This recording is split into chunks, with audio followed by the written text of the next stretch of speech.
hujan dan sebuah pelukan. Malam itu, hujan turun deras. Alia duduk di tepi jendela kamarnya, memandangi tetesan air yang berlomba-lomba di kaca.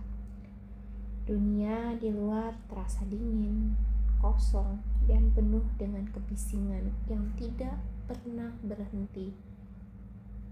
Ia menggenggam erat cangkir teh yang mulai mendingin, tapi hatinya jauh lebih dingin daripada malam itu. Sejak kecil, Alia selalu merasa bahwa dia seorang yang tidak cukup baik. Orang-orang di sekitarnya sering menuntut banyak hal darinya. Kenapa nilai kamu tidak setinggi A? Atau coba kamu lebih ceria seperti si B. Itu semua membuat Alia merasa bahwa dirinya tidak pernah cukup. Di usianya yang ke-25, perasaan itu semakin mendalam. Untuk apa aku di sini? Pikir Alia. Hidup terasa seperti perjalanan tanpa arah, penuh dengan kesalahan yang menghantuinya setiap malam. Saat hujan mulai reda, ponselnya bergetar. Satu pesan masuk dari sahabatnya, Mira.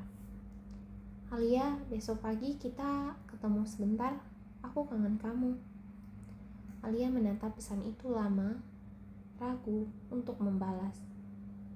Apa aku cukup baik untuk menjadi sahabat seseorang? Tapi akhirnya dia menjawab singkat. Iya, boleh. Keesokan paginya, Alia bertemu Mira di sebuah taman kecil yang basah oleh hujan semalam.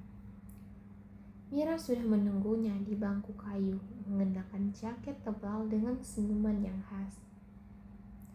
Aku bawa sesuatu buat kamu, kata Mira sambil mengeluarkan kotak kecil dari tasnya. Alia membuka kotak itu perlahan. Di dalamnya ada sebuah buku kecil dengan halaman kosong. Di sampulnya tertulis, untuk semua emosi yang perlu didengar. Apa ini? Tanya Alia. Mira tersenyum. Aku tahu kamu selalu merasa sendirian, Alia. Tapi aku ingin kamu tahu, kamu gak sendirian. Kadang yang kita butuhkan itu hanya tempat untuk menumpahkan semua yang kita rasakan. Jadi aku pikir buku ini bisa jadi teman kamu. Alia terdiam. Matanya mulai berkaca-kaca. Tapi Mira melanjutkan. Aku tahu kamu selalu mencoba menjadi kuat. Tapi gak apa-apa kalau kamu mau menangis. Gak apa-apa kalau kamu mau merasa sedih atau kecewa. Aku di sini dan aku yakin banyak orang lain juga menyayangimu, meskipun mereka enggak selalu tahu caranya untuk menunjukkan hal itu. Ayla akhirnya menangis untuk pertama kalinya dalam waktu yang lama. Ia menangis tanpa henti, merasakan semua emosi yang selama ini dia tahan. Mira tidak berkata apa-apa. Ia hanya duduk di samping Alia, memeluknya dengan erat, membiarkan tangisannya mengalir.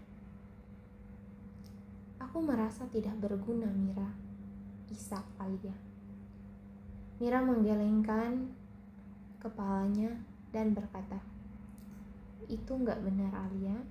Kamu itu indah. Kadang kamu gak bisa melihatnya, tapi orang lain bisa. Aku misalnya. Aku bersyukur punya kamu dalam hidupku. Kamu tahu kenapa? Aku selalu menghubungi kamu duluan. Karena aku tahu kamu sering lupa kalau kamu itu berharga. Kata-kata itu terasa seperti pelukan kedua. Pelukan yang menenangkan hati Alia. Hari itu, Alia mulai belajar bahwa tidak apa-apa untuk merasa sedih, tidak apa-apa untuk menangis, dan yang terpenting tidak apa-apa untuk meminta bantuan. Buku kecil dari Mira menjadi tempat di mana Alia menuliskan semua yang dia rasakan. Kemarahan, kesedihan, ketakutan, tetapi juga kebahagiaan kecil yang mulai dia temukan lagi. Setiap kali dia merasa dirinya tidak cukup, dia mengingat kata-kata Mira.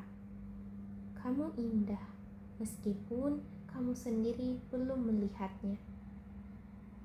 Dan setiap kali hujan turun, Alia memandang titisannya dengan perasaan yang berbeda.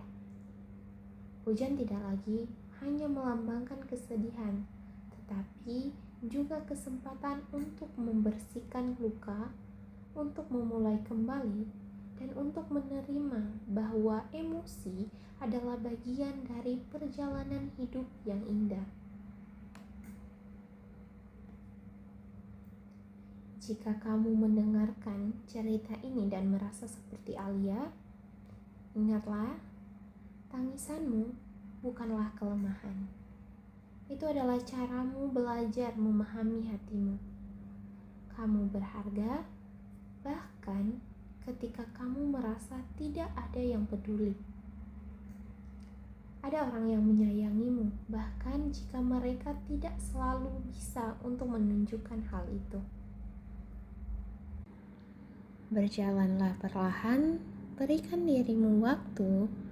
Dunia ini memang tidak sempurna, tetapi kamu adalah bagian dari keajaibannya.